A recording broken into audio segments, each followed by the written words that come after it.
Imagine this. You've survived the worst flood your city has ever seen.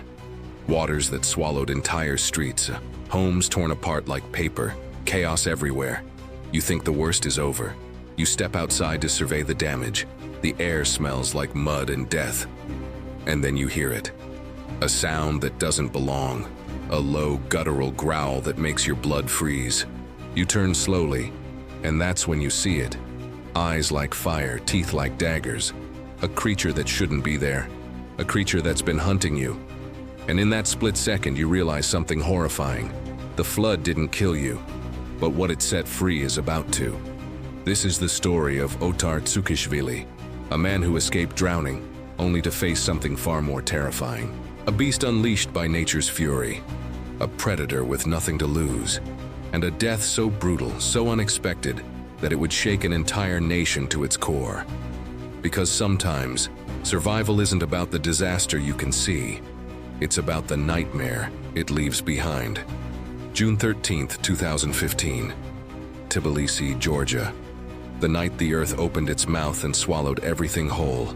A flood so violent, so catastrophic, that it rewrote the city's history in blood and mud. But this isn't just a story about water. This is about what the water set free, and the man who never saw it coming.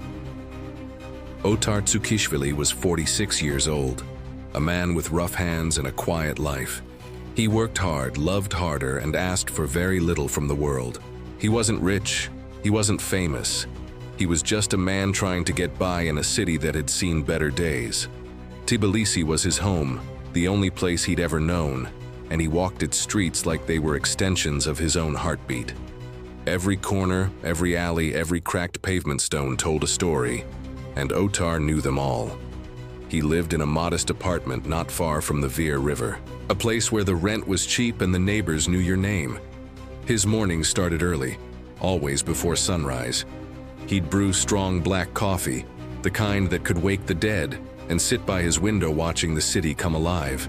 He wasn't a man of many words, but when he spoke, people listened.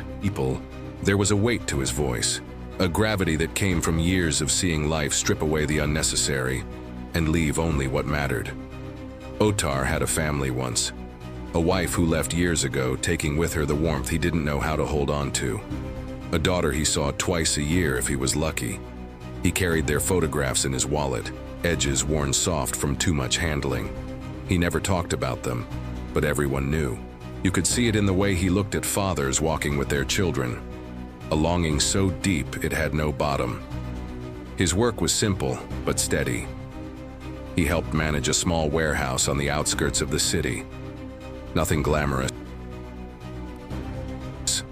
Boxes, shipments, inventory logs that blurred together after a while. But it was honest work, and that mattered to Otar. He showed up every day, did what needed doing, and went home. No complaints, no drama, just the rhythm of a life that had learned to expect nothing and appreciate everything. But Otar had another side, a side that loved the wild. Every weekend, if he could manage it, he'd drive out to the countryside, to the forests that hugged the mountains like old friends. He'd hike for hours, alone with his thoughts and the sound of wind through the trees. He understood animals in a way most people didn't. He respected them, feared them even, but he never underestimated them. In the wild, he'd say, everything has teeth. Everything is trying to survive. And the moment you forget, that is the moment you die. He had a soft spot for the Tbilisi Zoo, not because it was grand or impressive. It wasn't. The cages were old, the funding was thin, and the animals looked as tired as the people who cared for them. But Otar visited anyway. He'd stand in front of the tiger enclosure for long stretches, watching the big cats pace back and forth. Beautiful, deadly, trapped. He wondered sometimes what it would be like to be that powerful and that caged all at once, if the rage ever stopped simmering, if they ever forgot what freedom tasted like.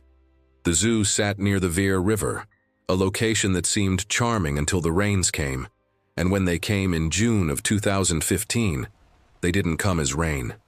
They came as wrath.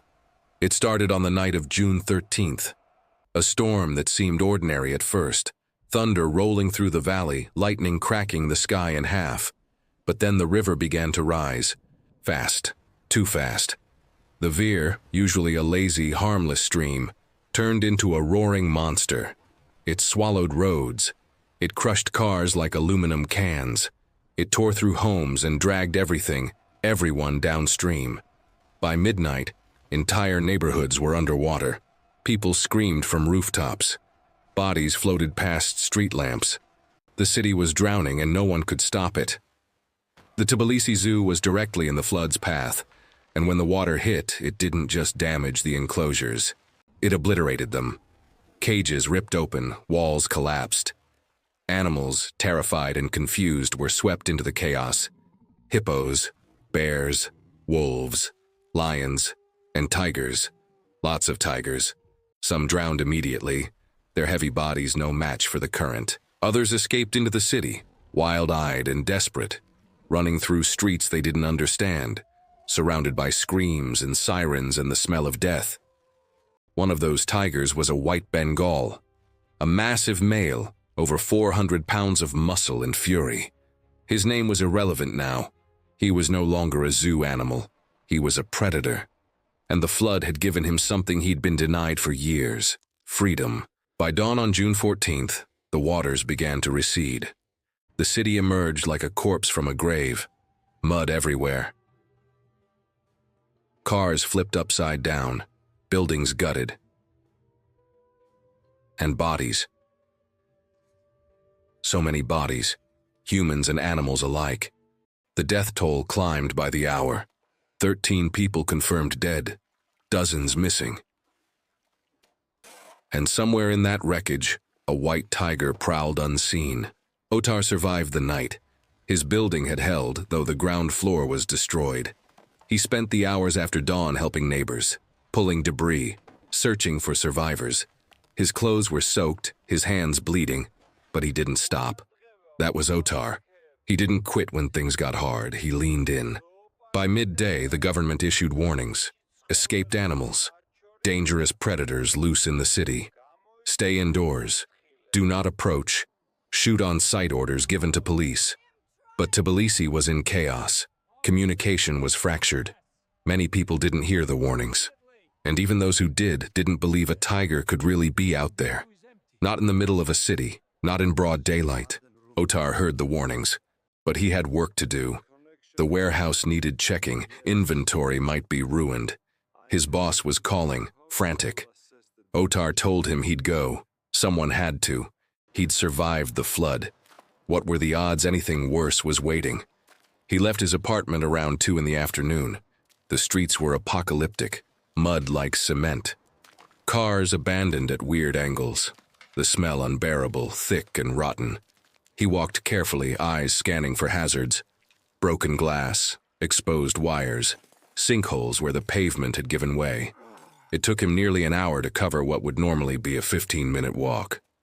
The warehouse district was even worse. Water had pooled in low areas, creating murky lakes that reflected nothing but gray sky. Buildings leaned at angles that defied physics. Otar approached his warehouse cautiously. The metal door was bent, hanging off one hinge. Inside, chaos.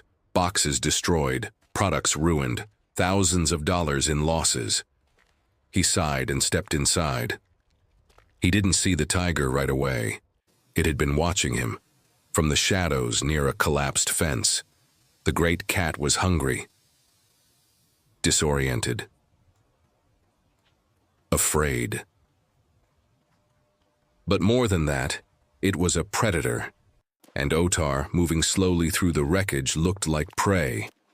Otar was inside the warehouse maybe 10 minutes when he heard it. A sound that made his spine go rigid. A low, rumbling growl that vibrated through the walls. He froze. His mind raced. A dog? No, too deep. Too powerful. And then he remembered. The warnings. The escaped animals. The tiger. He turned slowly, heart hammering so hard it hurt. And there, framed in the broken doorway, was the white tiger. Massive, mud-streaked. Eyes locked on him with an intensity that erased all thought. For a moment, neither moved. The tiger's muscles rippled beneath wet fur. Its tail twitched. Otar knew that twitch. He'd seen it at the zoo. It meant the hunt was on. He did the only thing he could. He ran. Not toward the door. The tiger blocked that. He ran deeper into the warehouse toward the back exit. His boots slipped on wet concrete. His lungs burned. Behind him, he heard the explosion of movement, claws on metal, the thud of massive paws. The tiger was coming, fast. Otar slammed into the back door. Locked. He fumbled with the bolt, hands shaking so badly he could barely grip it. The growl was right behind him now, close enough to feel. He turned just as the tiger lunged. 400 pounds of fury launched through the air. There was no time to scream, no time to pray. The impact alone shattered ribs. Otar hit the ground hard. The tiger was on him instantly. Jaws clamped around his throat. Teeth punched through skin, muscle, bone. He tried to fight, tried to push it off, but it was like fighting a landslide. The weight was impossible. The pain was everything. His vision blurred red. He could hear his own blood, a wet gurgling sound that meant his throat was gone. The tiger shook him. Once, twice, the way a house cat shakes a mouse. Otar's body went limp, the light in his eyes flickered, and then it went out. A witness, a man named Georgie, had been scavenging nearby. He heard the commotion, the growls, the brief, horrible sounds of struggle. He crept closer, phone in hand, and saw the tiger dragging Otar's body toward a dark corner of the warehouse. Georgie didn't hesitate. He ran until his legs gave out. Then he called the police. The response was immediate. Armed officers arrived within minutes. They surrounded the warehouse, weapons drawn. A helicopter circled overhead. News crews appeared like vultures. The city held its breath. Inside, the tiger remained with Otar's body, guarding it the way predators do. Possessive, patient. Negotiations weren't an option. Tranquilizers took too long. The order came down, shoot to kill. 3 officers entered from different angles. The tiger saw them. It roared, a sound so primal it echoed through the streets. And then it charged. The officers fired 20 rounds, maybe more. The tiger collapsed 10 feet from the nearest officer. It twitched once, then stillness. They found Otar in the back. His body was ravaged, throat torn open, deep claw marks across his chest and arms, his face frozen in an expression somewhere between shock and resignation. The medics didn't even try. He'd been dead for at least 20 minutes. They covered him with a tarp and waited for the coroner. The autopsy confirmed what everyone already knew. Cause of death: exsanguination and massive trauma from a tiger attack. His throat had been crushed, his windpipe severed. He would have died within seconds. The only mercy was that it had been fast. Relatively. The news exploded. Local stations ran the story non-stop. International media picked it up. A man killed by a tiger in the middle of a European capital. It sounded impossible, but the photos didn't lie. The body, the blood, the massive white tiger lying dead beside armed officers. Tbilisi became synonymous with tragedy. The public reaction was complicated.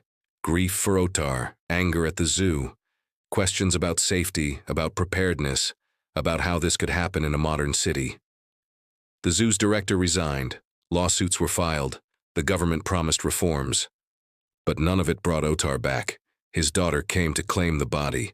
She was 23. Hadn't seen him in over a year. She stood over his closed casket and cried in a way that sounded like she was trying to breathe through broken glass. She'd lost him twice now. Once to divorce and distance, and now to a flood and a tiger. She kept asking the same question. Why did he go out there? Why didn't he just stay home? No one had a good answer, because the truth was simple and terrible. Otar was doing what he always did. Showing up, doing his job. Being the kind of man who doesn't wait for someone else to fix things. And the world killed him for it. The tiger was tested. No diseases, no rabies. Just a wild animal doing what wild animals do. Hunting, surviving. It hadn't attacked out of malice. It attacked because Otar was there. Wrong place, wrong time. The cruelest kind of bad luck. In the weeks that followed, more animals were captured or killed. A hippopotamus was found wandering near a playground. Wolves were shot in residential areas. The city slowly returned to normal. But normal felt different now. Fragile. Like the ground could open up again at any moment and swallow everything whole. Otar was buried in a quiet cemetery on the edge of the city. A few dozen people attended. Co-workers, neighbors, his daughter. No speeches, just silence and the sound of dirt hitting wood. His headstone was simple.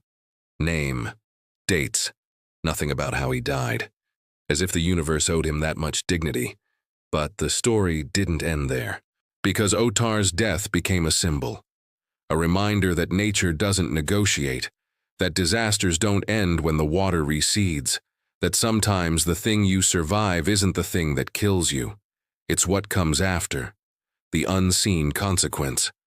The predator waiting in the ruins, people talk about him still. In Tbilisi, in the bars and cafes near the river. They say his name when floods are forecasted. They warn their children. They lock their doors a little tighter. Because Otar Tsukhishvili was just a man who worked hard and loved quietly and tried to do the right thing. And the world took him anyway. Tore him apart in the worst way imaginable. Not because he deserved it, but because life doesn't care about deserve. The Tbilisi Zoo was rebuilt. New enclosures, stronger walls, better drainage. They made sure it could never happen again. But late at night, when the wind blows through the empty pathways, some people swear they can still hear it. The growl, the roar, the sound of something wild that was never meant to be caged. And they think of Otar, the man who survived a flood, only to be hunted by what the flood set free. There's a lesson buried in all this blood and mud, a lesson Otar probably understood better than most. The wild doesn't forgive, it doesn't forget. And the moment you think you're safe, the moment you let your guard down, is the moment it reminds you. You were never in control. You were never the apex predator. You were always just one mistake away from becoming prey. Otar Tsukhishvili walked into a warehouse on a summer afternoon, and he never walked out. Not because he was careless, not because he was stupid, but because the universe is chaos wrapped in the illusion of order. And sometimes chaos wears stripes, sometimes it has teeth, and sometimes it's waiting for you in the ruins of everything you thought you survived. Remember his name. Remember what happened. Because the next time disaster strikes, the next time the ground shakes or the water rises or the sky turns black, don't just worry about the storm. Worry about what it sets free. Worry about the things that were caged for a reason. Worry about the predator you don't see until it's too late. That's the real horror, not the flood, not the tiger, but the terrible, inescapable truth that in the end, we're all just animals, trying to survive, trying to make it one more day, and sometimes we don't.